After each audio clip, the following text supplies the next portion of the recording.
Hello everyone, hope you all are doing well. I welcome you all on this channel. As you have already read the title of the video, that is Dutch disease. This is quite an interesting topic in itself, but before we go on to discuss and try to understand what it really means, let us get a glimpse of the background first. This will help us understand our topic in uh, quite an interesting and a convincing manner. So, lately our news channels, um, our news feeds are being flooded with this one news that the United States, headed by the President Donald Trump, had invaded Venezuela in a military operation on January the 3rd and abducted its president Nicolas Maduro along with his wife, and they were dragged from the bedroom, the reports say. So the reason behind the US attack was because of the prevailing conflict going on between the two countries regarding the drug trafficking being done. On one hand, the US had warned Venezuela regarding the trafficking of the drug cartels, uh, and on the pretext of stopping Venezuela uh, from doing it any further, the US had invaded Venezuela. On the other hand, the strategists say that the real intention of US is to take over the oil industry of uh, Venezuela, right?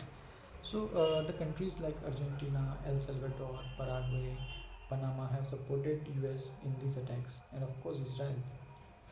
Whereas many countries have opposed it and they see it as a condemnable act, it is also the breach of international laws, right? Especially China and Russia, because they have invested in interests in this country. They have invested in its infrastructure as well as um, they supply Venezuela with weapons. So, as of now, Venezuela has more than 300 billion barrels of oil reserves, which is about 20% of the world's share, and its estimated value is around 17.3 trillion dollars. Now this is comparable to the GDP of many countries.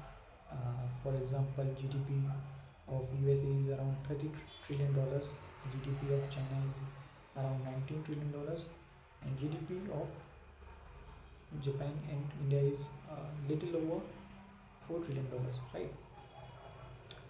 So in spite of uh, that, 90% of Venezuelan population is living in poverty. Now the main reason behind that is government neglect and corruption. The second is its sole dependency on oil. There was a time in 1970s when the export of oil was the major source of income for this country, and that had made the country rich. And when the value of a currency rises, it is called as currency appreciation. So now that the Venezuelan bolivar, which is the currency of Venezuela, was strong, and the richness of the people was evident from the fact that they used to go to Miami for shopping on weekends.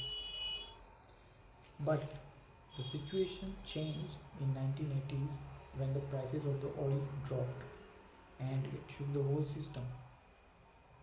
The government did not invest in any other industry like manufacturing and agriculture, and so these industries remain underdeveloped, and the educated population of the country, that is the doctors and engineers, a majority of them left the country abroad for better opportunities. Now again, when everything was imported uh, in the 1970s, in that decade, everything was cheaper because the currency was stronger while the exports were expensive, right? and it affected the local enterprises because there was no competitiveness, and this led to unemployment. Now this resulted in the 1980s, this resulted in the social, economic and political unrest in the country when everything became expensive because there was a drastic change in the value of currency. Now the country has outdated refineries, and that is the reason uh, that the production has reduced to around 100 to 100,000 barrels of oil per day. Now let us look at some of the interesting facts of Venezuela. It has a population of 3 crores, that is 30 million, and it is known for cocoa or cocoa crops, which is used in making high quality dark chocolates. And so far, 7 Miss Universes have been selected from this country.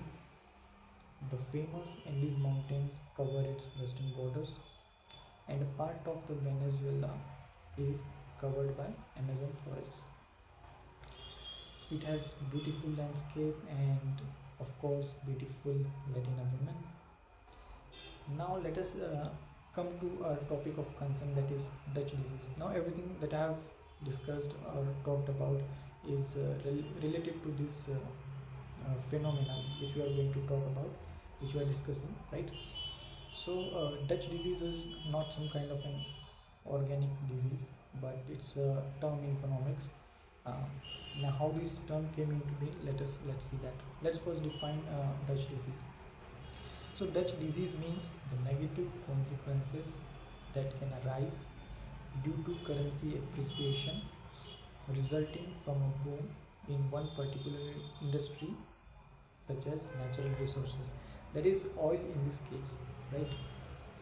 The term was coined in 1977 by The Economist, which is a British news and current affairs journal, to describe the decline of manufacturing in the Netherlands after the discovery of the Groningen gas fields in the 1959. So it's a phenomenon. Netherlands is the country of the Dutch, hence the term Dutch disease. Now I would like to make a little distinction here. The people of Netherlands are called as Dutch, people of Denmark are called as Danish. So there's a little similarity between the words, but no need to get confused. Okay, so that was a simple explanation of the term.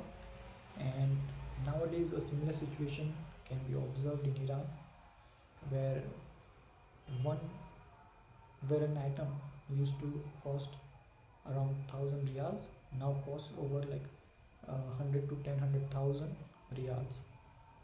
And the same phenomena is observable here, that is the Dutch disease in Iran, because Iran has also invested, or Iran has focused only on the oil resources which it has, and neglecting the other sectors. So with this I would like to end the video. I hope you found it insightful. uh, I would like to end the video with a famous idiom, that is, don't keep all your eggs in one basket. Now a similar situation is also observable in India in one particular sector. uh, so you can comment which that particular sector is being affected with this Dutch disease, and what we can do to prevent it. A simple answer would be like the diversification, right? Which is very close to this idiom, that don't keep all your eggs in one basket. So that's all for today. uh, See you, bye bye.